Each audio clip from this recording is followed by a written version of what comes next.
복음이 어떻게 한국에 전래되게 되었는가.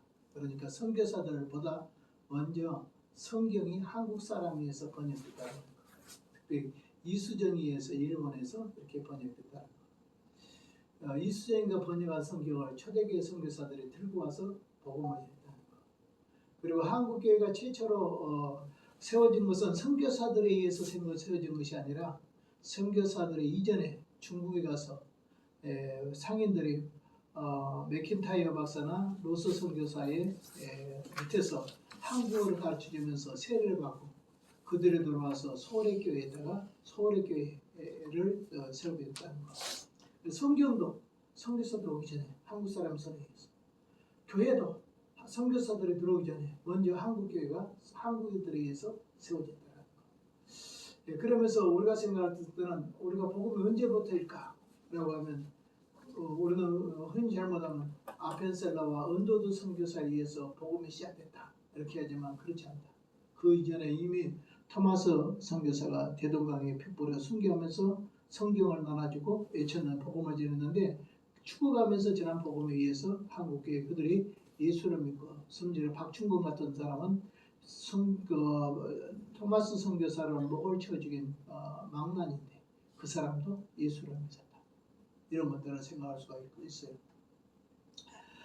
그러면서 이제 선교사들이 들어와서 옛날 구출라프 같은 이런 선교사들 쭉 이해하면서 이미 이들은 들어와서 우리나라 감자를 재배하는 법이라든지 이런 것까지 선교사들이 들어와서 수고했다. 그러면 오늘 우리는 선교사들 은혜를 뭔지 알고 제일 먼저 들어와서 그들은 박해를 받고 죽음을 당하고 그랬지만 그들이 사람들이 오늘 우리들이 먹고 사는 고구마라든지 감자라든지 이런 것들을 양식하고 재배하는 법도 이미 그분들이 와서 수고했다. 그리고 주기도문도 그들에 의해서 먼저 번역됐다. 이런 사실들은 상당히 고무적이고 또 하나님이란 말은 언제 했을까? 라고 하니까 노스 선교사가 누가복음을 번역하면서 하나님이란 말을 처음 썼다. 그래서 우리는 교회사를 배운 사람들은 하나님이란 말을 누가 제일 먼저 썼을까? 이렇게 하면 우리나라에 들어가서 하나님 한 것이 아니라 이미 선교사들이 들어오기 전에 중국의 스코틀랜드 선교사 로스가 누가복음을 한국어로 번역을 했는데 그때 하나님이라는 칭호를 처음 썼다. 그러니까 하나님이라는 것도 선교사가 들어오기 전에 썼다.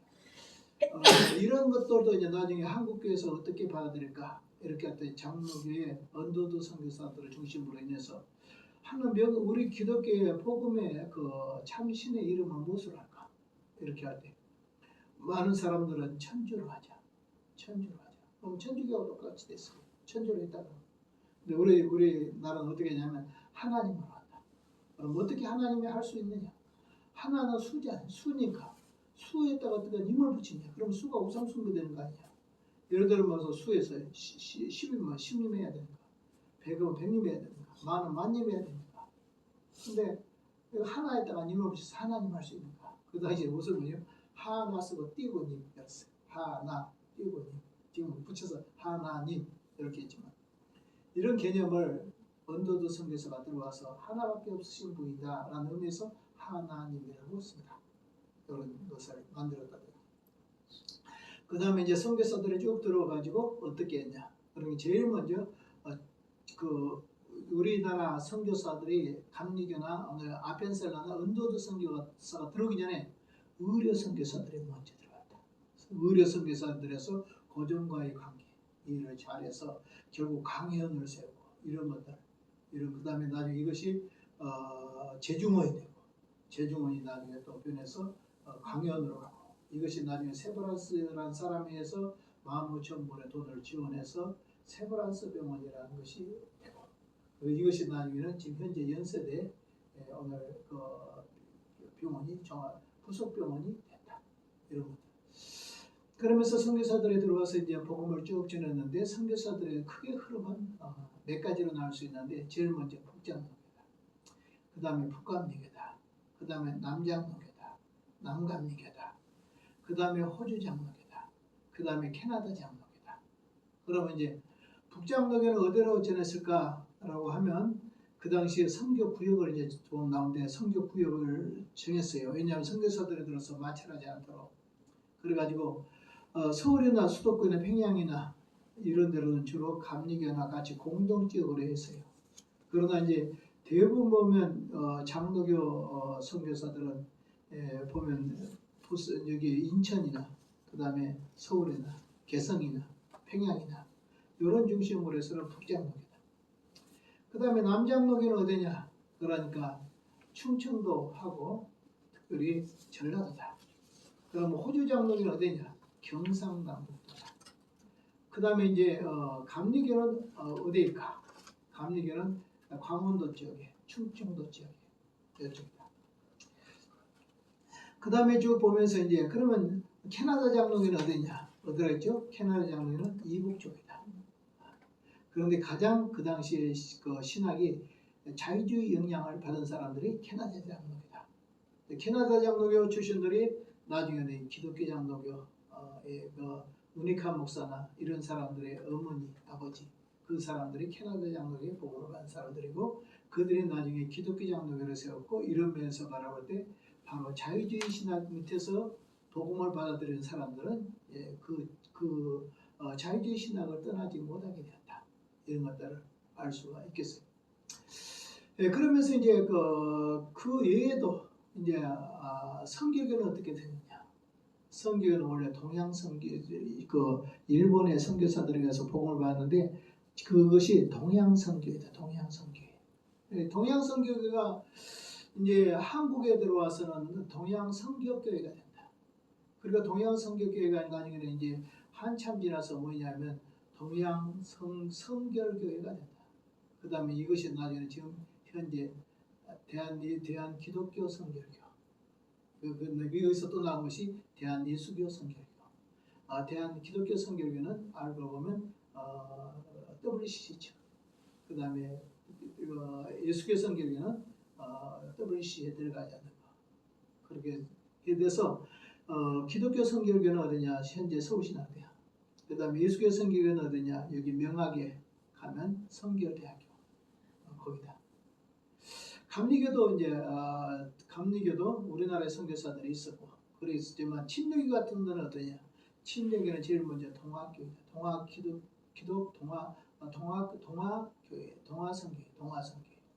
동화선교회가 나중에 그 사람들은 찬송도서를 만들고 이렇게 만들어서 경쟁이 출판업도 원활하게 하다가 나중에 이분들이 침례교가 됐다. 그래서 침례교에서는 지금 한 개밖에 없어요. 침례교. 기독교 한국 기독교 침례교만 정통이 현재 우리 침례교고 기독교고 예수교 침례교는 아니에요. 예수교 침례 구원파예요. 전혀 별개예요. 그러니까 우리가 기독교 장로교, 예수교 장로교 하듯이 침례교도 기독교 침례교, 예수교 침례교 이렇게 생각하는 거. 예수교 침례교는 바로 이단이다. 구원파다. 기독교 침례교만 그렇다. 그래서 큰 윤곽으로 해서 그렇고 그 외에도 이제 그 성공회 출신들이 들어와서 또 있고 또 안식교도 이단이지만 안식교도 또 이렇게 들어와 있고 그 다음에는 프리머스 형제다 이런 것도 이제 들어갔고 그래요. 그러면서 이제 그 기독교 선교사들이 와서 활동한 것이 무엇이냐 이렇게 할 때는 지금까지 지난 시간에 하나의 학교, 그 다음에 선교 이쪽으로만 주로 봤어요. 그러나 그 외에도 많은 부분이 되어 있다 했잖아요. 그럼 오늘 기독교 선교에서 오늘 학교를 세운 것은 지금 현재 크게 국지국지만 몇 군데를 잡아보면 서울이나 이쪽에 남아있는 기독교 학교들은 대부분 감리교 아니면 장로교에서 세운 것이다. 북장로교에서 세운 것이다. 그 중에 하나가 무엇이냐라면 베제대학, 지금 현재 베제대학 이것은 아펜셀러가 세운 것이 아주 오래된 것이고 그 다음에 연세대학교 이것도 언더드 선교사에 의해서 세워지고 그 다음 복합적으로 활동을 하죠.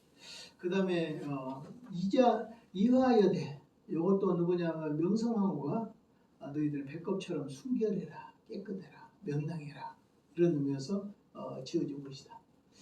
이런 학교들이 이제 쭉 있다 보면서 밑에는 이제 그러면 남장로교 쪽에 있는 학교들이 주로 누가 있을까? 이렇게 보면 남장로의 숭실이라든지 숭이라든지 숭문, 그 다음에 매산고등학교, 순천의 매산고등학교 이런 것들은 남장로에서 이쪽 북장로에는 연세대라든지 그 다음에 저기 숭실이라든지 베이제라든지 이런 것들은 다 이쪽에 감리교하고 그 다음에 북장로교가 세우고 있고 그 다음에 이제 남쪽에서는 저 호주장로교에서는 주로 세운 것이 뭐냐 일신학교 뭐 이런 학교들이 경상도 쪽으로 이제 학교 세워졌고 그렇습니다. 그래서 지금도 선교사들이 세운 학교가 우리나라에 명문이 되어 있는 것은 알고 그 사람들의 공헌도가 얼마나 복음을 전하고 기독교의 진리를 가르치기 위해서 세워진 것인데 지금 아쉽게는 이게 국가에서 너무 통제를 해가지고 옛날에는 성경 과목도 성적이 반영이 되고 그랬는데 지금은 아주 힘들고 어려운 자리에 놓이게 됐죠. 그러면 이제 병원으로서는 어떻게 할까? 병원으로서는 이제 남장로교 쪽에서 큰 전라도 쪽에서 병원은 뭐냐면 전주 예수병원 지금 나왔잖아요. 그다음에 순천에 여수 순천에 그 예양원 남환자병원, 그다음에 대구 동산병원, 그다음에 부산에 가면 일신병원이라고 있어요. 일신여자 산부인과 그 일신병원 이런 거. 그다음에 이쪽에 서울 쪽에서는 주로 연세 세브란스 병원, 그다음에 이대병원, 여러 병원들이 많았다. 그리고 병원의 의료 선교사만 해도 1935년도에 몇 명이나 됐냐? 그러니까 의료 선교사가 328명이나 됐다. 그 중에서 천주교는 얼마 됐냐? 11명밖에 없었다. 그리고 11명은 어느 정도냐? 그 이단자 이생병원 계통의 안식교에서 선교사만 해도 10명이나 됐다. 그러면 얼마나 선교에 주로 병원에 주력을 놨던 사람들은 우리가 생각할 때 지금 가톨릭 병원이 큰 병원들이 많으니까 가톨릭과 개신교가 더 가톨릭이 많이 했을까? 전혀 아니다. 병원 계통의 치료 이유면 개신교가 다 잡았다. 왜냐하면 328명이라 되는데 그 천주교는 11명밖에 안 돼. 이런 것들. 학교도 지금 천주교 학교들이 많이 있잖아요. 그렇지만 학교도 알고 보면 우리 개신교 세운 학교가 950개나 950개. 그런데 천주교 세운 거 불과 몇 개 안 됐어요. 이런 것을 볼 때 교육 기반 누가 나왔냐? 개신교가 나왔어요. 병원 기반 누가 나왔냐? 개신교가 나왔어요. 그리고 문화, 정치 이런 면에서도 공헌하는 것이 얼마나 많냐? 개신교를 빼면 우리나라 자체가 성립이 안 될 정도로 그렇게 세워졌다. 이것은 바로 오늘 우리들이 항상 영적인 우리가 자신감을 가지고 살아야 된다. 잘못하면 천주교가 다한 걸로 아는데 전혀 아니다 하는 것을 우리가 알아야 되겠습니다. 오늘은 이제 평양 대부흥을 보겠습니다. 오늘 우리는 이제 그 평양 대부흥을 이제 이렇게 보게 되는데 제일 먼저 부흥이라는 말이 무엇일까? 우리가 부흥을 이해해야 되잖아요. 그러면 여기에 여러분들이 교환 제5강 한국교회사 나와 있죠. 5강 1페이지에 보면 각주 1번 보시기 바랍니다. 1번. 자, 봅시다. 부흥이란 말을 이런 것이 부흥이다 라고 여러분들이 교회사를 배웠으니까 부흥에 대한 개념을 바로 알아야 되겠어요. 1페이지에 이렇게 써 있습니다. 각주에 부흥은 인간의 삶 속에서 역사하신 하나님의 능력. 뭐라고요? 우리 생활 속에서 역사하는 하나님의 능력이다. 다시 말하면 우리의 생활을 하나님의 역사에 의해서 주장되면 그것이 부흥이다. 이렇게 되겠어요. 부흥은 생명과 각성을 말한다. 일반적으로 부흥은 영적인 영역에서 하나님의 간섭, 죄인들과 성도들에 대한 하나님의 특별한 은총, 그러니까 하나님의 간섭, 하나님의 은총, 이것이 죄인과 성도들에게 임하는 것, 이것이 부흥이다. 아더 힐리스는 이렇게 말했어요. 부흥이라는 것은 무엇이냐? 하나님께서 장엄하신 능력으로 자신을 죄인들에게 계시하신 일이다. 뭐라고요? 하나님을 장엄한 능력으로 우리 인간들한테 계시한 것.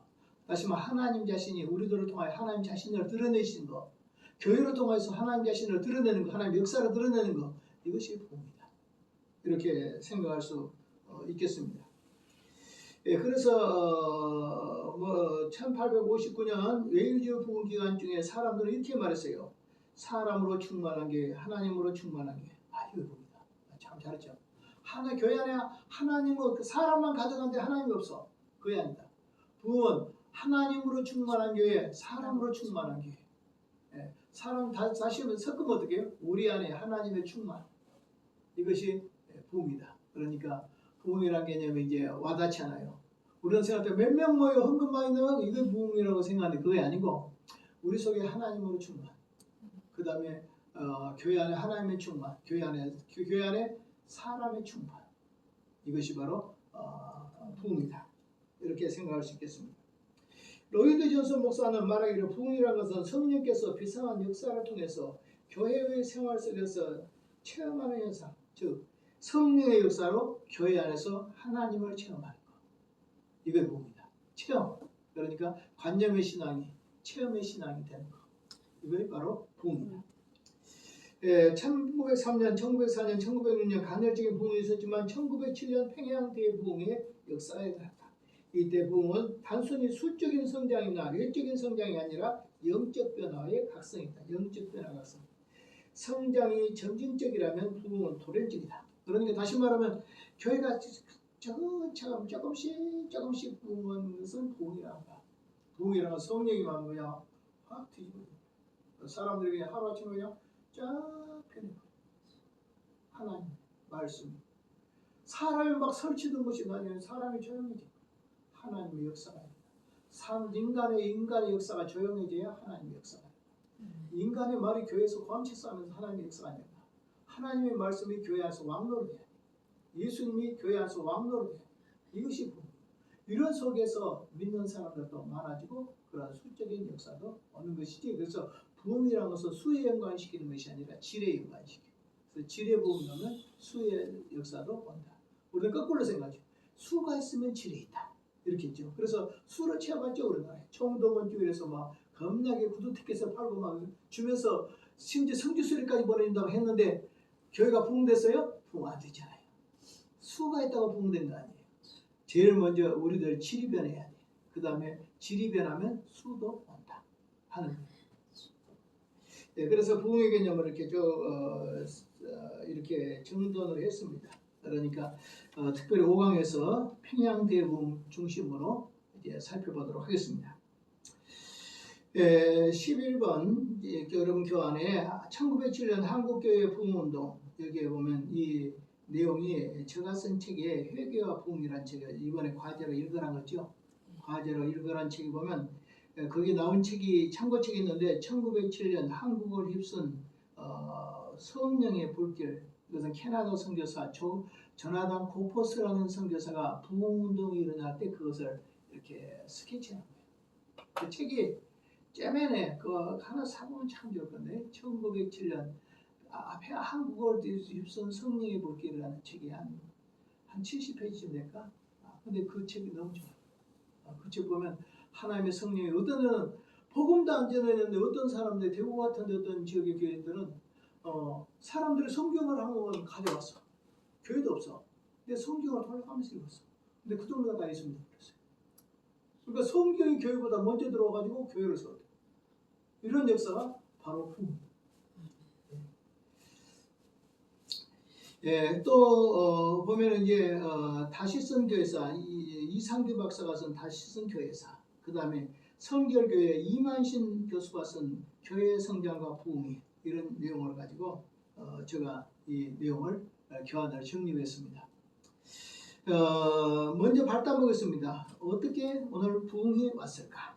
라고 하면 제일 먼저 무엇이냐면 1890년도에 작성된 무슨 방법? 네비우스 선교 방법이다.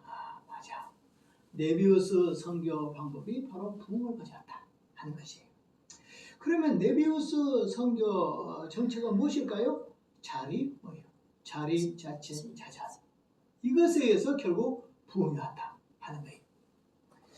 그래서 오늘 여기서 보면 당시 농한기에 일정한 기간 동안 해집하여 성경 공부를 한 사경위가 있었다. 자, 하나는 네비우스 방법이 채택되고 그다음 뭐이 됐다고요? 사경위.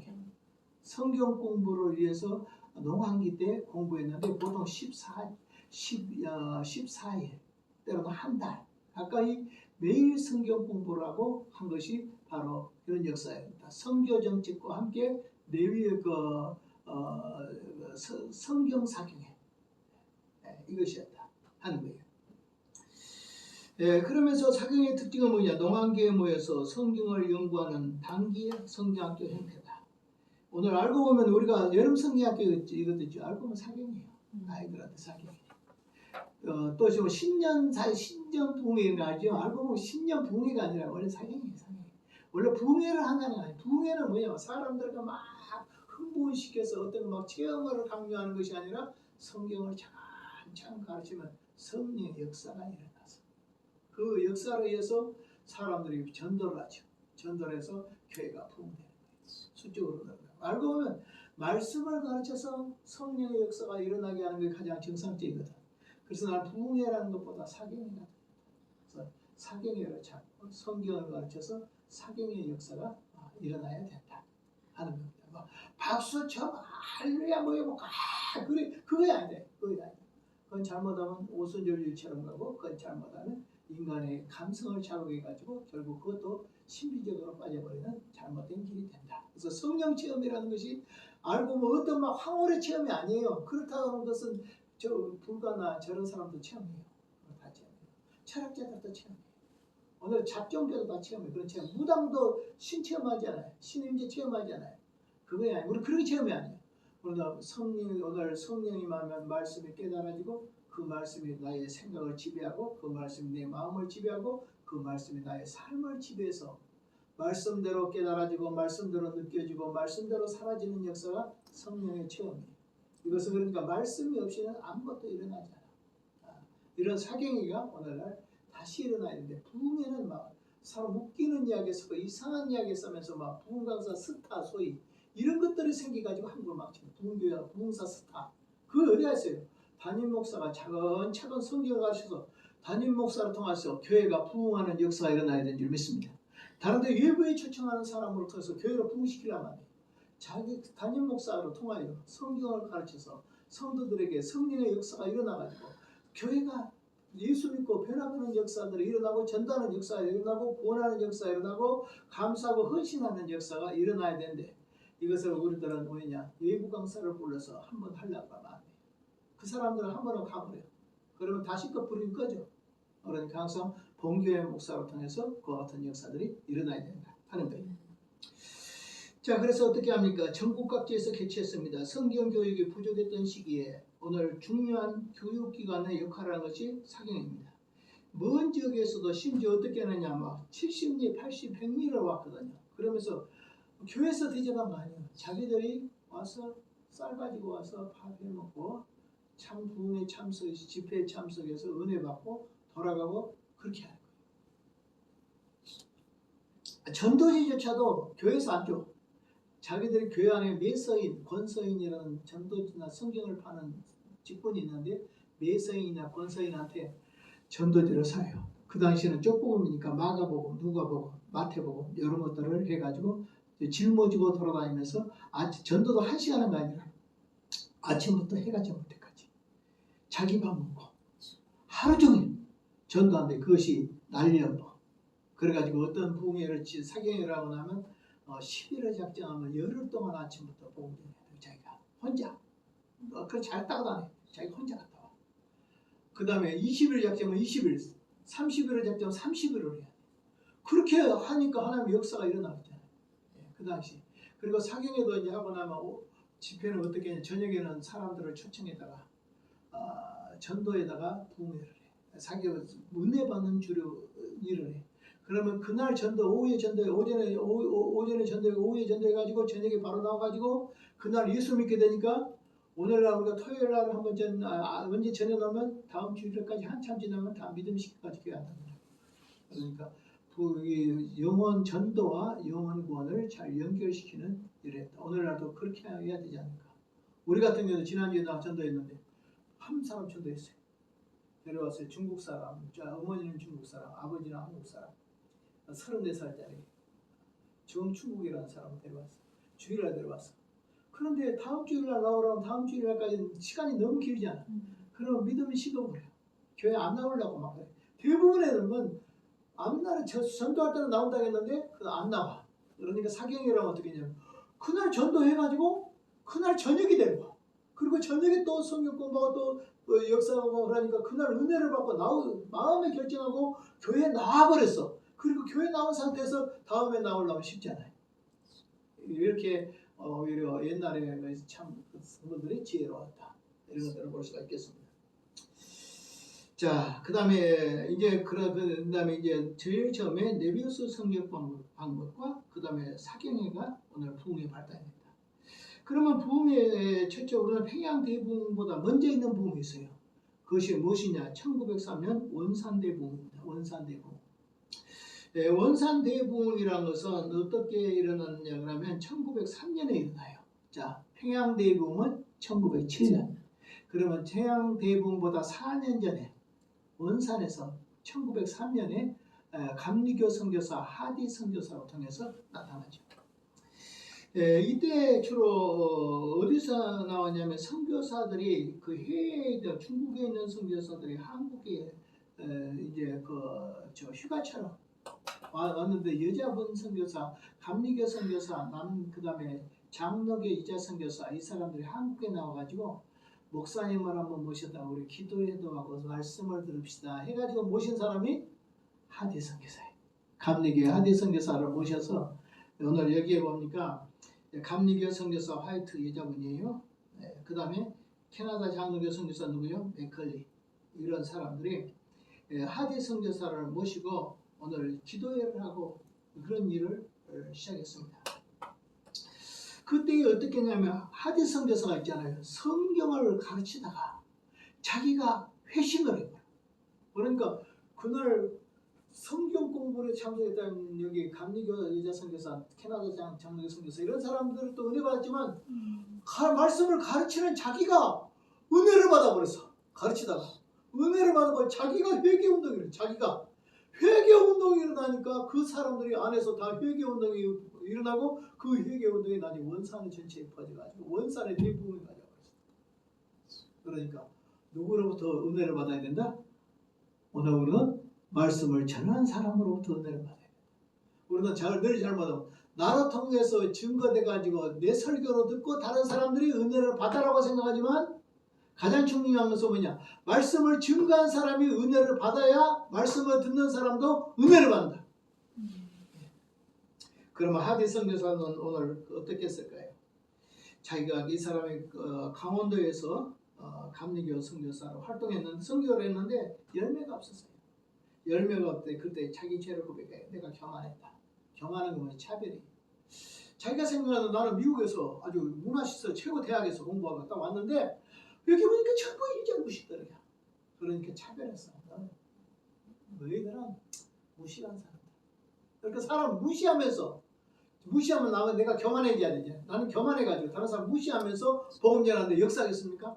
한 생명이 원천하보다 더 귀하다고 여기면서 복음을 전해야 성령이 역사할 건데 오늘 다른 사람을 무시하면서 복음 전했으니까 옛날 선교사들이 어떻게 앉았어요?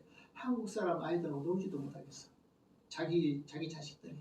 왜냐하면 저 무식한 아이들, 저 교인지만 무식한 아이들, 저 아이들하고 우리들하고 아이들하고 선교사 아이들하고 섞여서 노는 거 옳지 않았어. 그만큼 교만했어.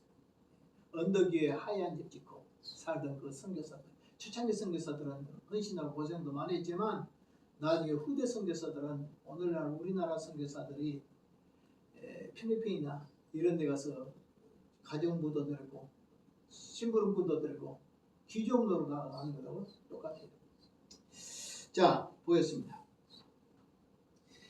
그래서 하디 선교사가 자기 죄를 고백했습니다. 공적인 고백입니다. 이 내용은 제가 회개와 부흥이라는 책에 보면 다 나와 있어요. 한번 읽어보면 다 알아요.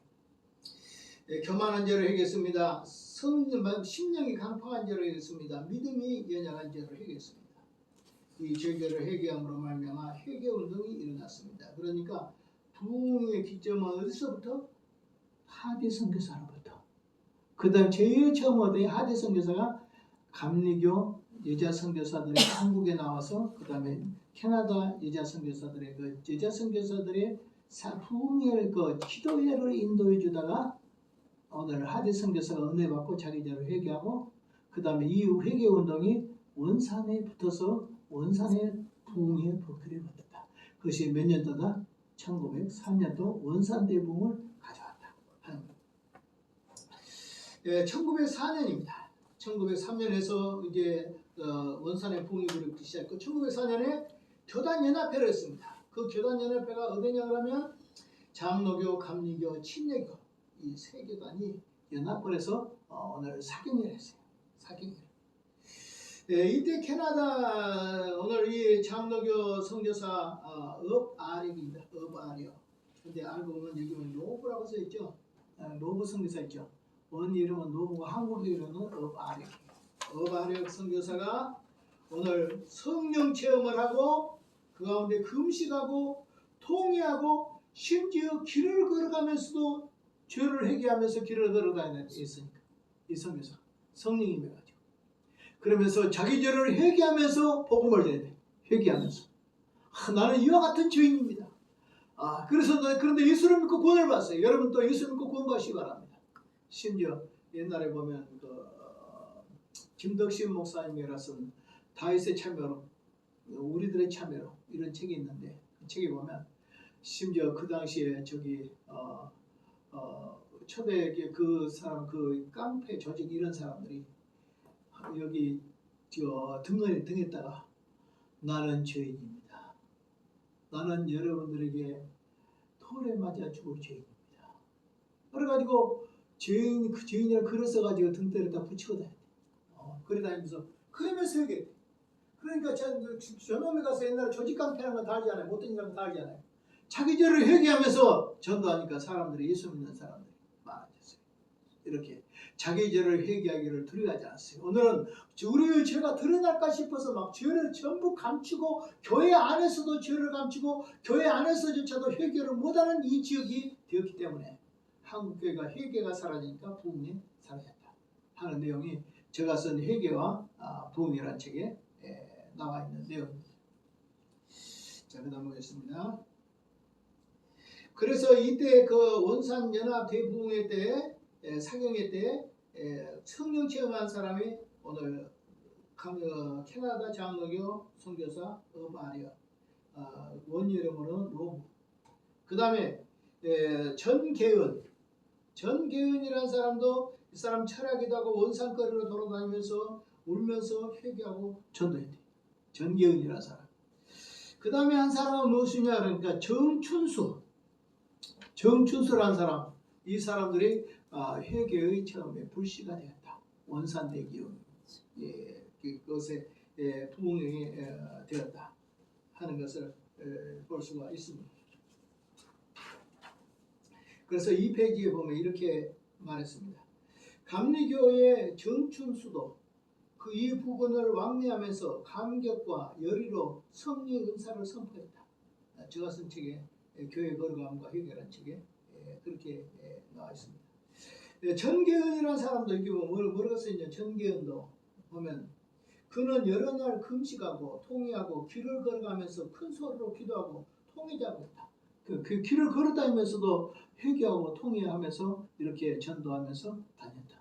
바로 이 사람이 성령을 처음에 원산의 부흥을 불어붙게 하는 사람들이 여기에 성령 체험한 사람이다.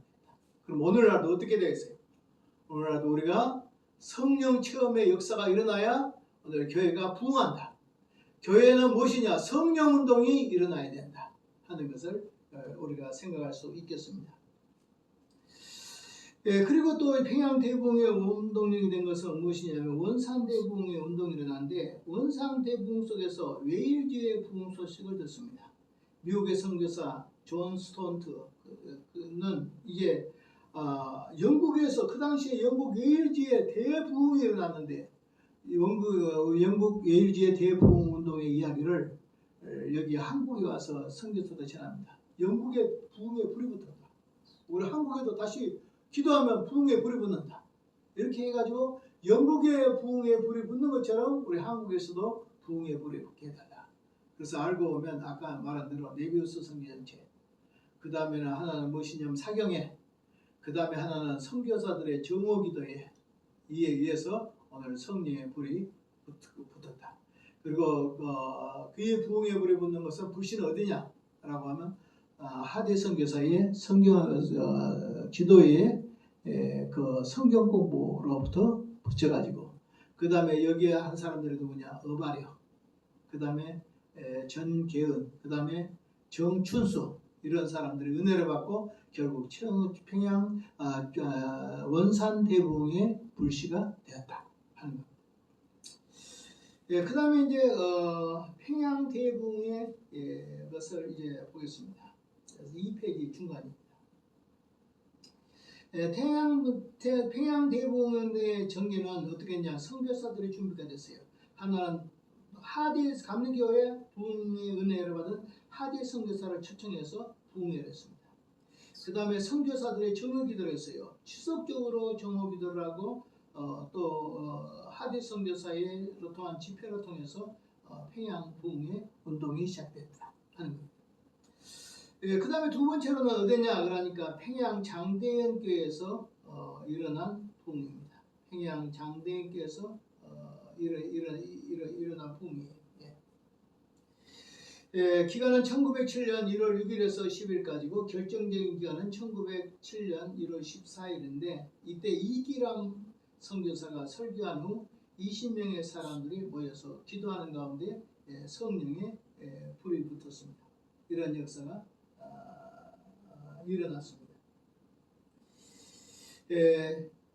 그리고 오늘 여기에서 보면 이제 이런 사실들을 볼 때 부흥운동의 경고가 어떻겠냐? 첫째, 선교사들의 준비, 하디 목사를 초청하여 부흥회를 개최, 10년 사경회를 이어서 선교사들이 매일 정오기도를 함, 그 다음 평양 장대현 교회에 일어난 10년 사경회. 여기서 평양 장대현 교회라는 것은 지금 여러분들이 북한에 있는 김일성이, 김정은이 무덤이죠. 김일성이 김정일 신전같이 만들어 놓은 거. 그 자리가 어떤 자리냐 하면 장대현 교회 자리예요.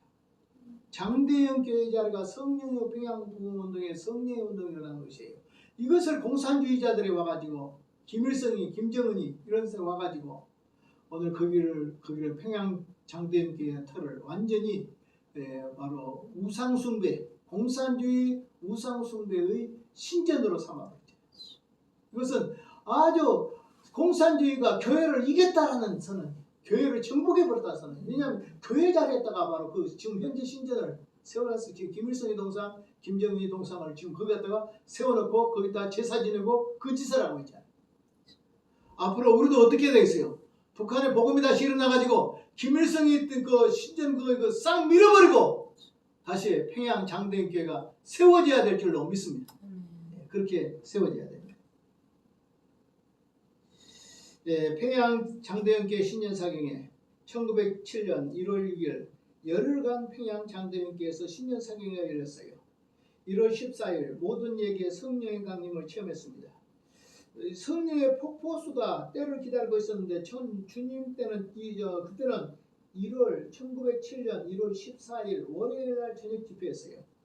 이기람 선교사가 짧게 설교를 하고 두세 사람에게 기도를 청했는데 20명 이상이 함께 소리를 질러서 기도했습니다. 그러니까 우리가 생각할 때는 묵상만 중요한 것이 아니라 오늘 우리도 회개하고 서로를 내서 기도하는 것도 중요한데 성령의 임재가 없이 소리만 지르면 안 되겠죠.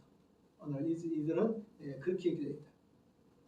그렇다면 모두 기도합시다라는 소리가 떨어지자마자 온 행명이 함께 통성기도를 했어요. 처음에 몇 명이 기도했거든. 20명이 소리내서 기도했고 그 다음에 우리 그러지 말고 전부 다 소리내서 기도합시다. 그러니까 통성기도를 했어요.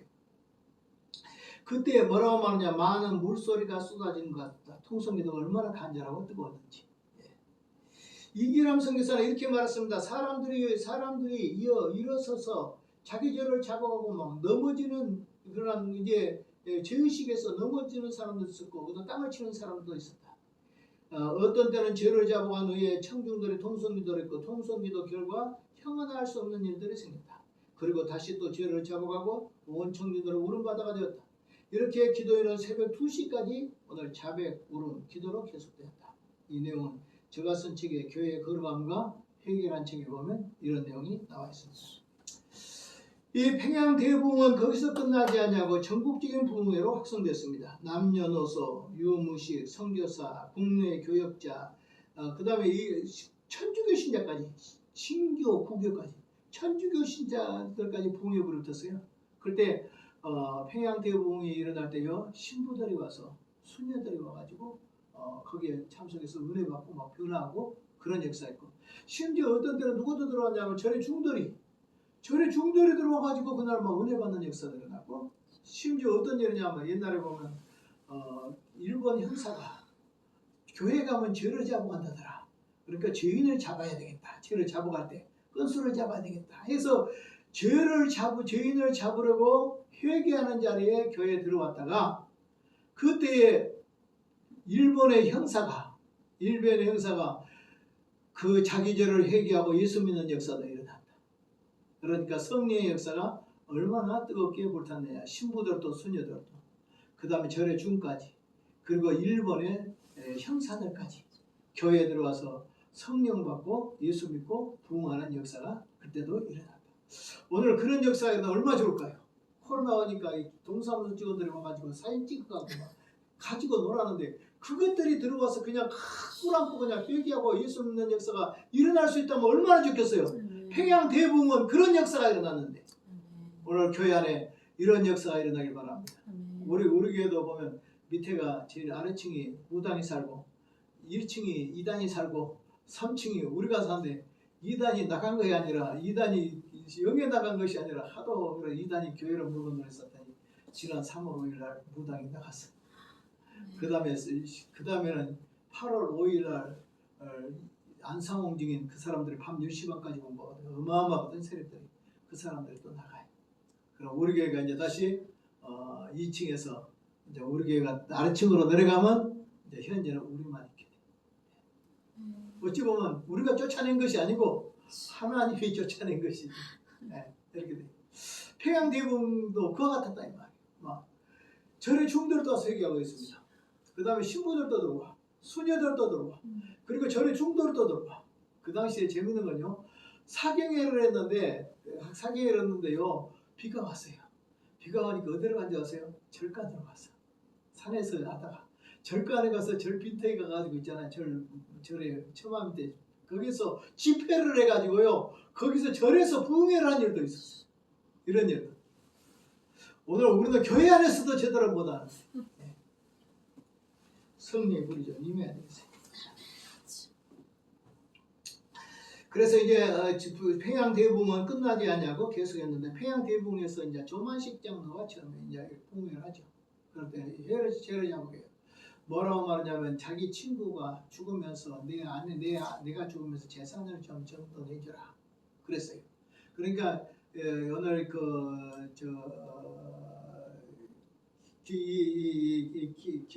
길선지 목사가 친구 아내가 안내한테 가가지고 재산 정돈을 하다가 얼마를 훔쳤어 자기가, 돈이. 그래서 이 돈을 살짝 했어. 살짝 한 것을 그 교회 앞에 잡게, 내가 이렇게 친구가 죽어서 재산 정리를 해라 했는데 그 가운데 일부를 내가 훔쳐먹었다고, 죄인이라고, 그건 나한테 다 갚아주겠다고, 다 갚고 뭐 이런 역사가 일어나니까 뭐 얼마나 해결을 하냐면, 집회를 끝나고 언제까지 해결이 되냐면 새벽 2시까지 계속 사람들이 줄러서 가지고, 누가 해설한 것이 아니라 자기들이 와가지고 쭉 줄러서 막 차근차근 전부 다 죄를 회개하고 나니까 온 동네가 죄를 다 회개하니까 편안하게 죄를 회개할 수 있잖아. 오늘 우리는 아무도 회개 안 하는데 내 혼자 달랑 나와가지고 회개해 보십시오. 저 도둑놈, 저 나쁜 놈, 이럴 거잖아요. 오늘 목사도 회개 못하고 장로도 회개 못하고 전부 주위에 감춘이라고 바쁘고 회개 안 해. 그러나 그 당시에는 회개의 열풍이 불어가지고 그냥 부흥회를 끝나고 나면 그때부터 시작해서 줄러서가지고 계속 하나 얘기하고 뭐 새벽 2시까지, 어떤 때는 새벽 기도할 때까지 회개를 했다고, 그런 일들이 있어요. 이런 막 회개의 역사가 강렬하게 일어났는데, 이것이 성령의 역사인데, 심지어 가늠한 죄까지 얘기하고, 자기는 아내가 죄를 회개했는데 다른 남자하고 가늠한 죄를 회개했어. 그때 선교사가 뒤에서 와서 간이 덜컹해가지고, 저 이제 오늘 저 집이 끝났다, 저 집 이혼하겠다 라고 했는데 그러고 있는 사이에 남편이 나와가지고 뭐라고 말하냐면 자기 아내를 끌어안고 용서한다고. 내가 잘못해서 그랬다고 용서한다고. 서로 죄를 잡아가고 그런 화해의 역사가 일어났어. 오늘날 그런 죄를 회복했다면 그날부로 바로 교회는 문 닫게 되고 그날부로 목사를 쫓겨나게 되고 그날부로 이혼하게 되지 않겠어요? 오늘 이 세상이. 그러나 옛날에 회개가 뜨거울 때는 모든 것이 용서가 된다. 이러한 부흥이 오늘 우리에게도 다시 와야 된다. 그래서 교회 안에 들어와서 회개를 마음 놓고 하지 못한 교회가 어떻게 교회냐?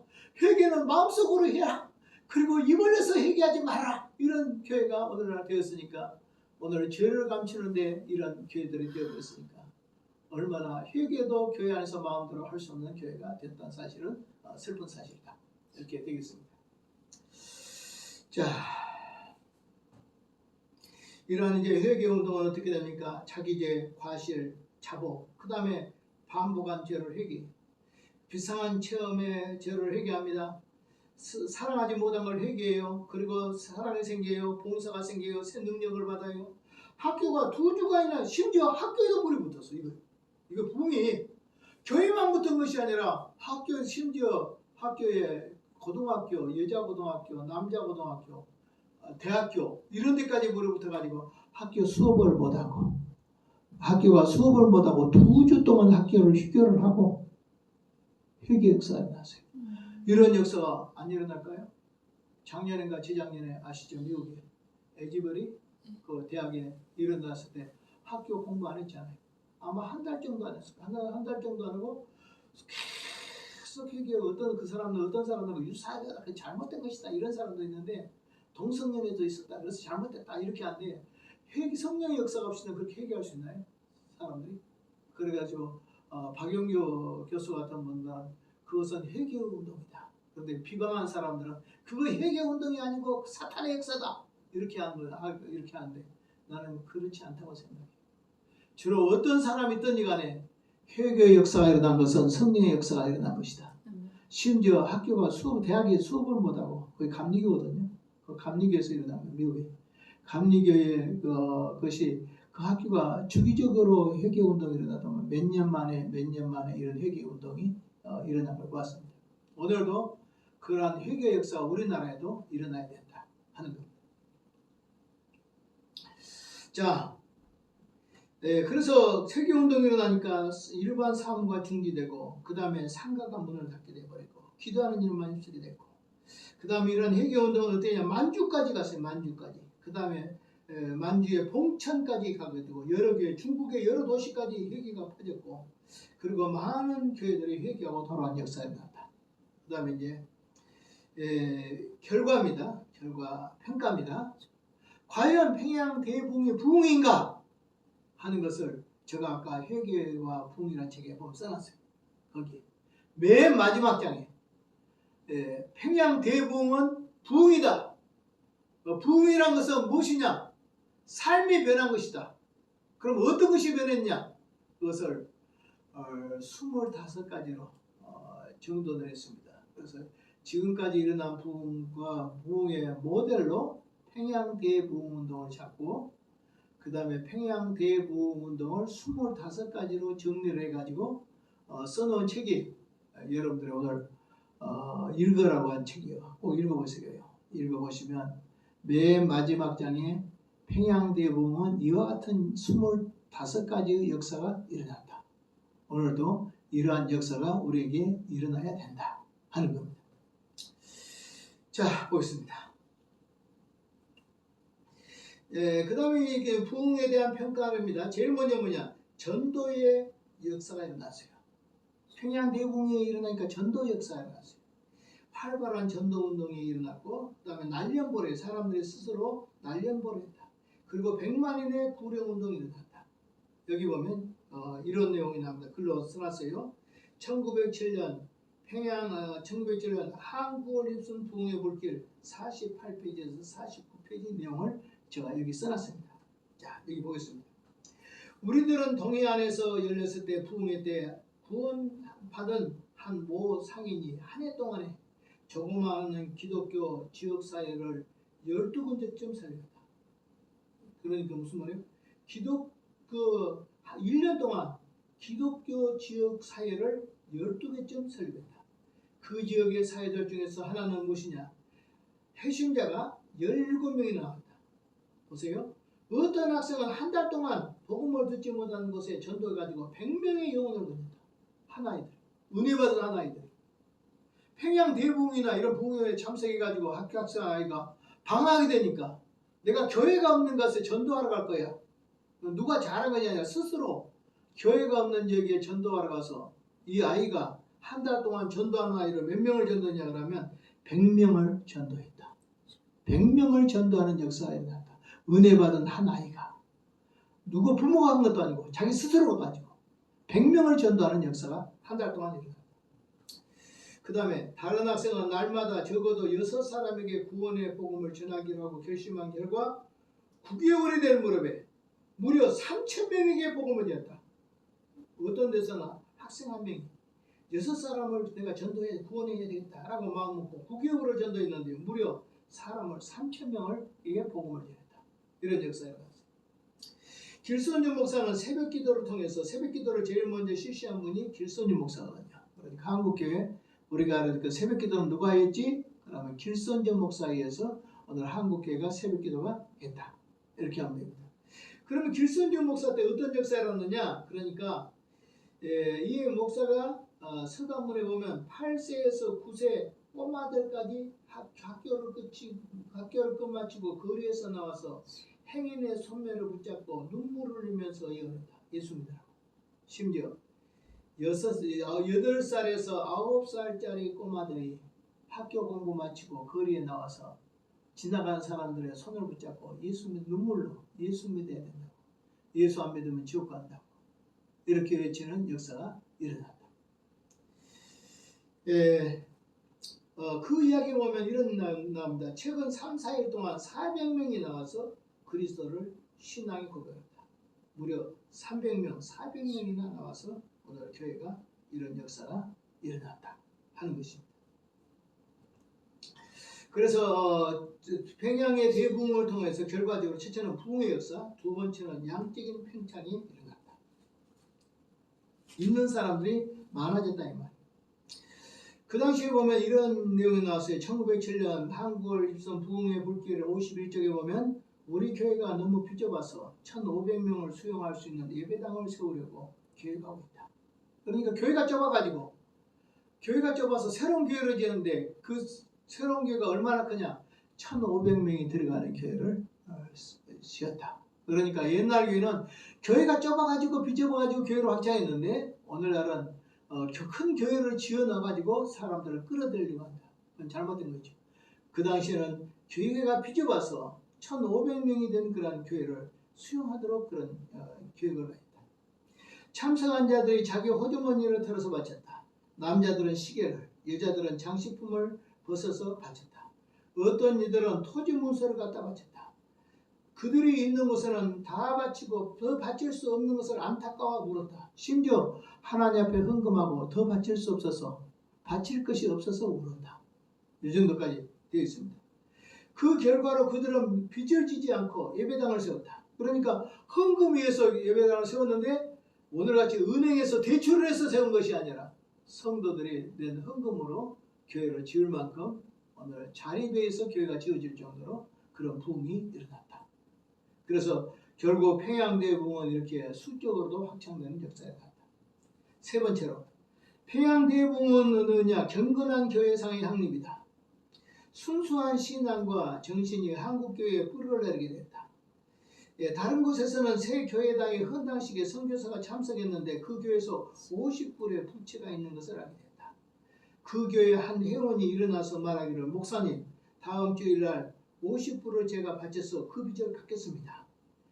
그 교회의 회원이 극빈자인 것을 알고 있는 선교사는 혼자서 그처럼 염려하실 것 없습니다.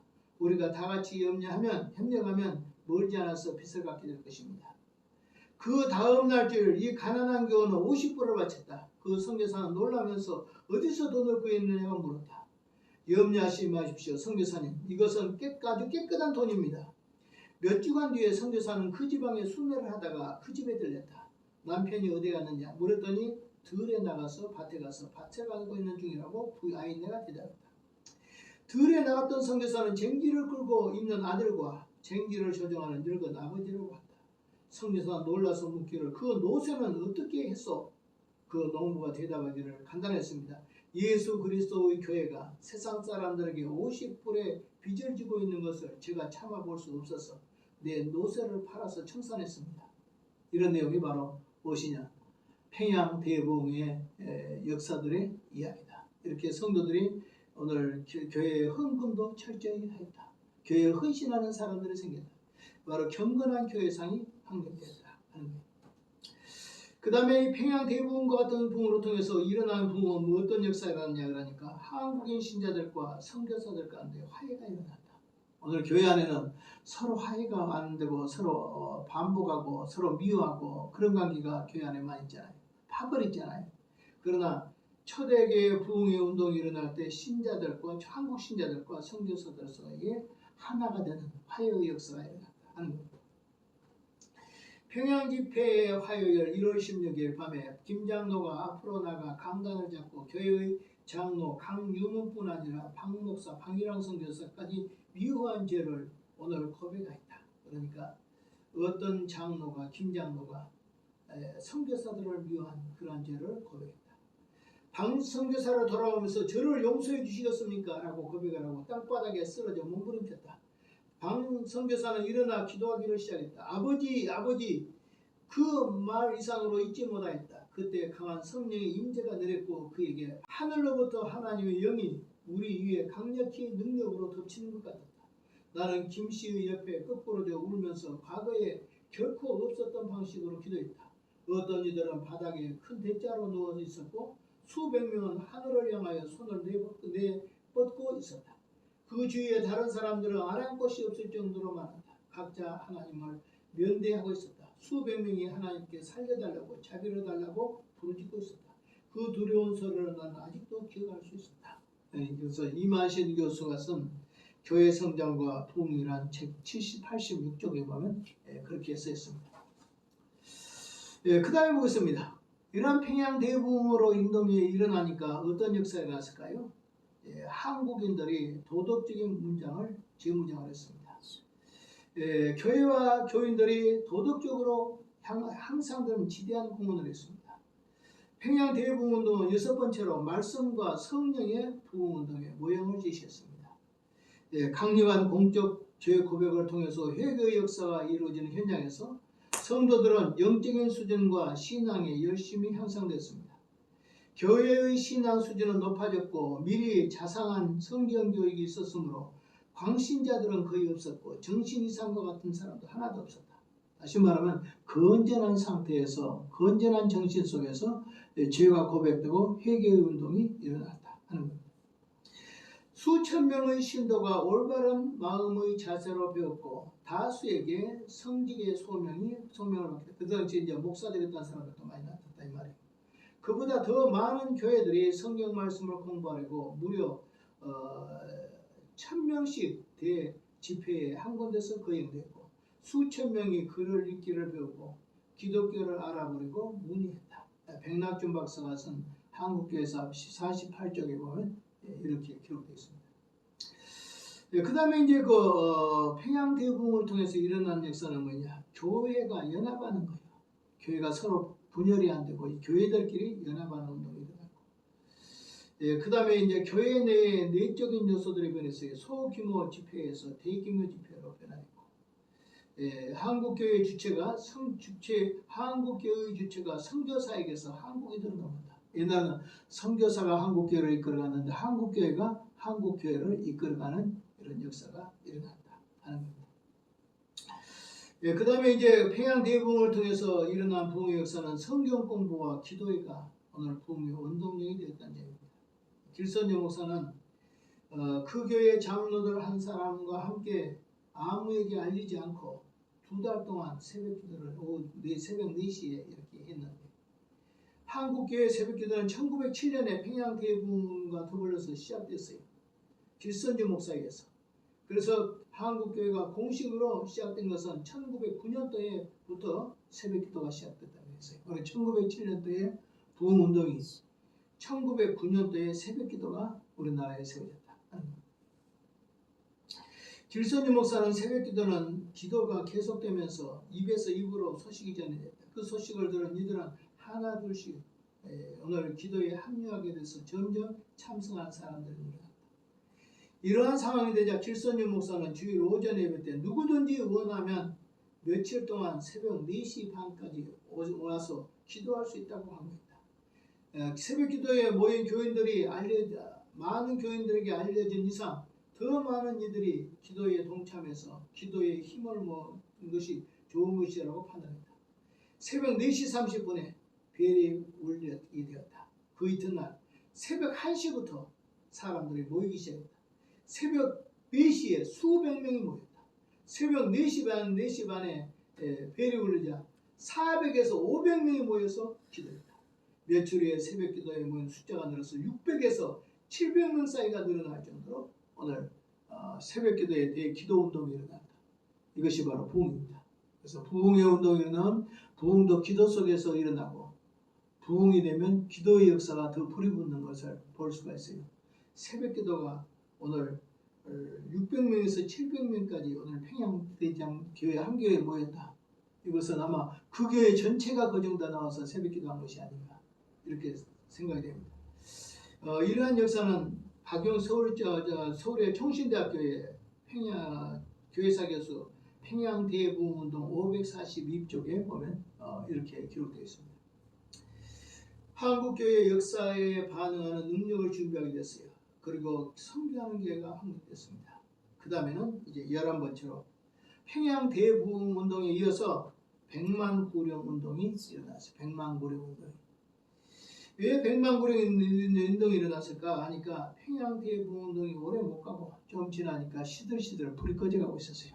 그럴 때 교회가 안타까워서 다시 평양에 부흥의 불이 붙어야 되겠다. 부흥의 불이 꺼지면 안 되겠다 해서 운동을 벌였는데 그것이 100만 명 영혼을 건지는 백만구령운동입니다. 연대는 1909년에서 1910년까지 1년 동안 일어났는데 100만인을 그리스도에게로 라는 표어를 가지고 대규모 전도운동을 벌였습니다. 1900 부흥운동이 쇠잔해지자 이를 이어가려는 부흥운동이다 라고 했습니다. 그때 기독교인들이 몇만 명이냐 그러나 오늘 그 당시에 100만 명은 그 당시에 인구가 얼마냐 그러니까 1000만 명이었어요. 우리나라의 남한부가 다 합해서 이때 1909년도에 총 인구가 1000만 명. 그런데 1000만 명에서 100만 명을 전도하니까 10분의 1을 전도하자. 그래서 우리나라 민족의 11조를 하나님 앞에 드리자 라는 의미로 100만 명 구령운동을 했습니다. 전체 인구가 1000만이고 1000만의 10분의 1, 100만 명을 구원하는 운동을 일으키자라고 했습니다. 경과는 1909년 개성지역의 남감리교 소속 선교사 3명이 일주간 입산해서 기도한 후에 그 중에 한 사람인 수톡수 목사가 1년 안에 5만인에게 복음을 전하려고 기도했어요.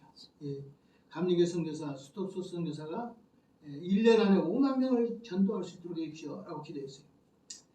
100만 명 구령운동은 1909년 7월 12일에서 민족의 미래를 염려하고 남감리교 개성선교부의 몇 명의 선교사들 캠볼, 리더, 스톡수 이런 사람들이 한국교회 부흥을 염원하는 기도의 모임과 함께 가지면서 시작됐어요.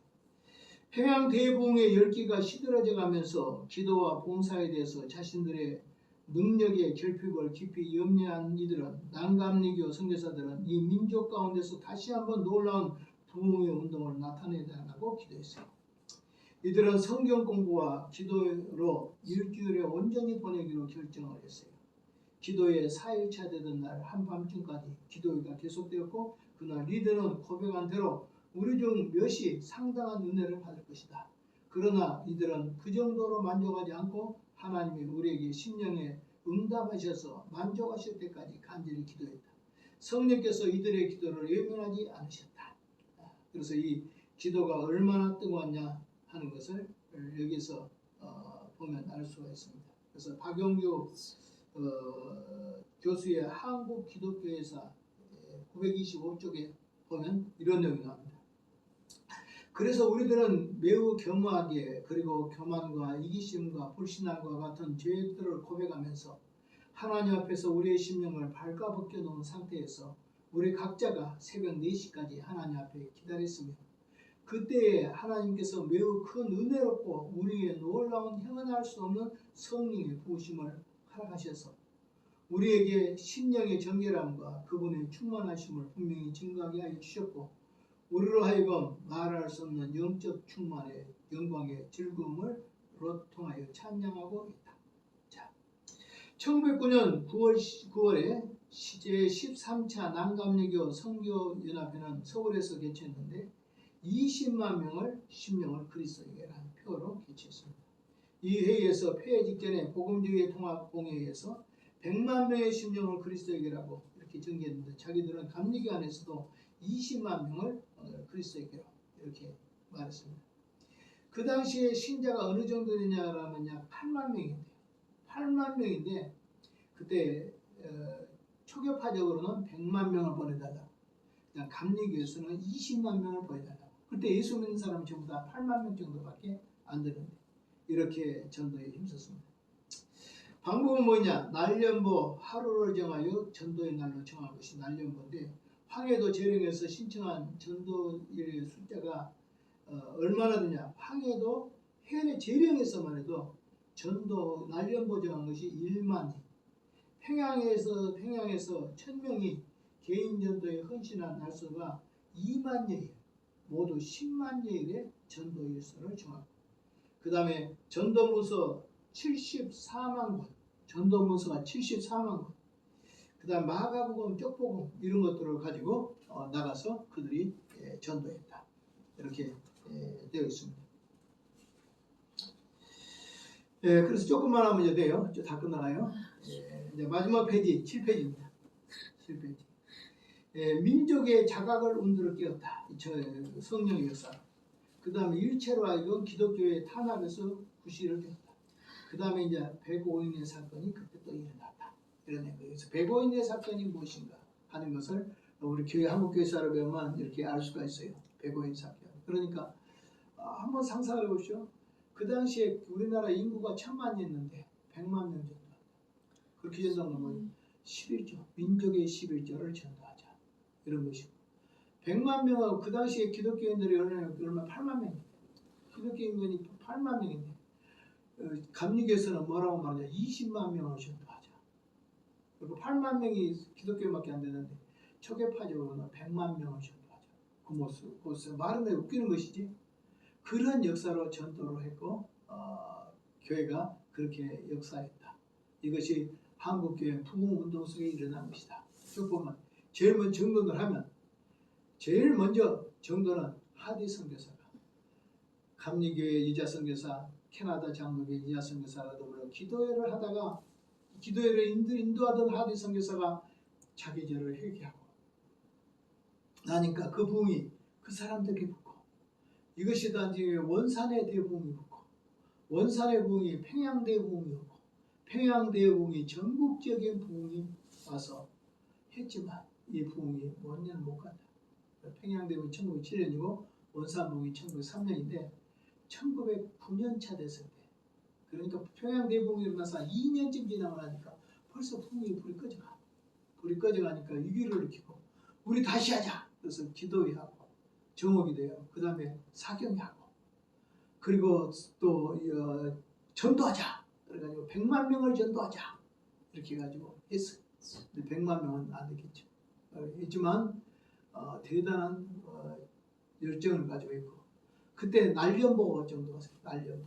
그래서 집회를 하고 나면 날연보를 정해서 했는데 어떤 지역에서는 그 날연보를 합하니까 재령이라는 부이북 재령이라는 데서는 어느 정도 되니까 1만이 그 나라사가 몇 사람 100일 이하 있으면 10일 20일 이렇게 딱 앞에 보니까 한 도시에서는 어떤 데는 합해니까 1만 날을 전도했어. 1만 날. 어떤 데서는 뭐라고 말하냐 2만 날을 전도했어요. 이렇게 날려버렸어요. 그때 마가복음 누가복음 이런 가지고 전도했고 아침부터 저녁까지 전도했고 그 다음에 그 전도도 전사 사가지고 돌아가면서 전도했고 오늘날 우리가 너무 신사적이야. 1시간 전도하고 다 했다고 다 가고. 그것도 일주일에 한 번씩 하고. 그것도 대강철제 예수 믿으라고 말도 안 하고 그냥 교회 나가라고 이렇게 하고. 나도 엊그제 전도를 하면서 예수 믿고 천당 갑시다 말하고 시험 간다는 말을 못하고 그냥 이거 어찌 보면 뭐 대강철제 하게 되고 이제 뭐 그 주님에서 교회 한번 나오세요. 요 정도로 전하고 예수 믿고 천당 갑시다 이 말도 못하고 안 믿으면 지옥 갑니다 뭐 말도 못하고 교회 한번 나오세요. 우리 성교교에서 왔습니다. 이렇게 전하고 다니고 볼 때 참 그분들의 마음은 오늘 우리가 얼마나 잘못했는가. 그때 인구가 1000만이었는데 100만 명을 달라고 기도를 하고 한 교단에서는 20만 감리교에서는 20만 명을 달라고 기도하고 그때 기독교인 인구가 8만 명인데 이런 대부흥의 역사를 일으켰다. 그 다음에 이제 여기 보면 백오인 사건 요거 좀 보세요. 백오인 사건은 우리 비참한 사건이에요. 왜냐하면 이 기독교인들을 중상모략해가지고 아주 엄청난 고난을 준 사건이 백오인 사건. 자, 선민의 사건, 백오인 사건 읽어봅시다. 이게 좀 읽어보세요. 조선 총독부는 다시 평안도 일대의 항일 지도자와 기독교 세력을 일소시키기 위하여 일당 60명이 1910년 12월 27일 주모자 이승훈 안태국의 인소라에서 압록강 철교 준공식에 참석한 조선 총독부 총독 데라우지 마시타케를 암살하려고 했다라는 것을 이제 꾸민 거예요. 그 당시에 철교가 준공되니까 이제 조선 총독부에서 왔겠죠. 총독이 그곳에 방문. 그 철교 방문 올 때 암살을 하고 한 일을 했다. 누가? 기독교인들이 이 일을 했다. 그래서 이 사람들을 잡아서 다룬 사건이 백오인 사건이다. 자, 좀 더 보겠어요. 허위 사건으로 조작하여 1911년 1월 1일 신민의 중심으로 인물 600명을 체포했다. 600명. 이 암살 살해범 그 주모자들. 그래가지고 거기에서 105인이 신민의 사건으로서 105인이 오늘 이 사건이 생긴 거예요. 105명. 1911년 10월 18일 날 신민의 사건으로 기소된 자는 122명 중에 105인이 무슨 보안법 그 다음에 총동, 모살, 이수죄로 적용을 받아서 5년에서 10년의 형을 선고받았다. 애매하게 이 사건이 있었다. 그래서 105인의 명단은 형제와 같이 다음과 같다. 이후 수차례 재판을 거치면서 개인마다 실제 투옥 기간은 달랐다. 여기서 징역 10년 받은 사람 누구요? 윤치호 선생님이죠. 윤치호. 그 다음에 양기탁, 안태구, 남강 이승훈 선생. 그 다음에 임치정, 그 다음에 유동열 이런 사람은 10년. 그 다음에 징역 7년을 하면 누구냐? 옥환빈, 그 다음에 장용진, 그 다음에 차리석 이런 사람들. 그 다음에 6년에 이덕환, 이춘석 이런 사람들. 그 다음에 5년에 오대영, 옥성빈 이런 사람들. 그러니까 이거 아무 죄도 없는데 모함을 해가지고 총독 살해 범으로 모반한 범으로 이렇게 체포해서 기독교인들이 대부분 기독교인 사람이다. 그래서 1913년 3월 20일 최종 공판에서 윤치호, 이승훈, 양기탁, 임치정, 임승훈, 안태국 5명에게는 징역 6년, 옥환빈 징역 5년, 그 나머지 99명에는 무죄가 선고되었다. 이것이 이제 워키 백과 사전에 보면 이렇게 나와요. 105인 사건. 이것은 우리가 동영상에 인터넷에 들어서 105인 기독교 105인 사건 한번 치면 그 당시 내용들이 이렇게 나와요. 이 사람들은 애매하게 둘러씌 기독교인들을 방배를 하고 애매하게 둘러씌어가지고 있어요. 오늘날도 우리가 살고 있는 이 시대도 똑같아요. 애매하게 둘러싸가지고 심지어 교회까지 뺏어버렸다. 그런데 일제시도 안 했어요. 교회까지 빼앗어 교회 재산을 국고로 환송해버렸다. 얼마나 그래 지금 돈이 없어서 그거 난리잖아요. 교회를 얼마나 털어서 잡아서 집어넣으려고 이스라엘이 모르겠어요.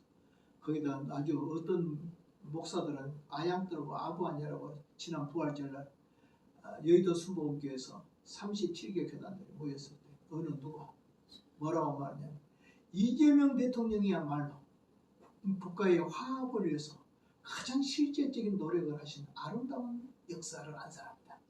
무슨 아름다운 역사 다 집어넣었는데 그렇게 하니까 이재명 대통령이 나와서 말하기를 누구누구 목사는 나의 오랜 친구다. 그 누구누구가 누군 줄 아세요? 그래서 말하지 않겠어요. 합동측의 어떤 목사예요. 큰 교회 목사예요. 이렇게 오늘날도 정부와 더불어서 아무거나 하는 사람들도 있어요. 심지어 여의도 순복음교회 이영훈 목사는 이번에 총리 김민석 총리가 트럼프 만나게 한 거 누가 만나게 했는지 아세요? 이것도 알고 보면 여의도 순복음교회 김민석 총리가 새벽기도 나가지고 이영훈 목사님을 만나가지고 이영훈 목사가 트럼프의 종교 담당관이 누구냐 조용길 목사하고 아주 인맥이 깊은 사람. 그러니까 여기에서 이영훈 목사님 입김이 있을 거잖아요. 그분한테 전화해서 트럼프 만나도록 여의도 순복음교회 목사님이 해줬어.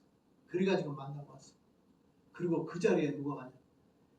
현재 이재명 대통령이 갔어요. 가서 축사까지 해주고 거기에서 왔어. 한쪽에는 잡아넣어서 아주 지금은 바위 같은 인간들만 뽑고 나중에 자갈 같은 인간까지 다 뽑겠다. 그리고 교회를 해산시켜서 그 다음에 모든 재산을 국고에 환수하겠다라는 그런 박해 속에 살고 있는 목사들도 있는 것 반면에 그 옆에서 그냥 꼬리 흔들고 정부의 아부하고 그런 사람들도 교회가 있어요. 우리는 어느 편의 교회가 돼야 될까요? 하나님이 기뻐하는 교회가 돼야 될 줄 믿습니다. 다시 부흥의 불이 꺼졌어요. 다시 불 붙으려면 평양 대부흥처럼 말씀으로 돌아가야 돼요. 그리고 기도해야 돼요. 그리고 하나님 앞에 우리가 죄를 회개해야 돼요. 그래야 돼 우리나라가 다시 평양 대부흥의 역사가 일어날 줄로 믿습니다. 오늘 여기까지 다 했어요. 다 마쳤습니다. 기도하겠습니다. 하나님 아버지 감사합니다. 오늘도 역사해 주셔서 고맙습니다. 부흥의 역사가 다시 오게 해 주옵소서. 부흥은 하나님의 주권적인 역사오니 주님의 뜻으로 주님의 역사로 성령으로 말씀으로 부흥하는 역사가 일어나도록 도와주옵소서. 예수의 이름으로 기도합니다. 아멘.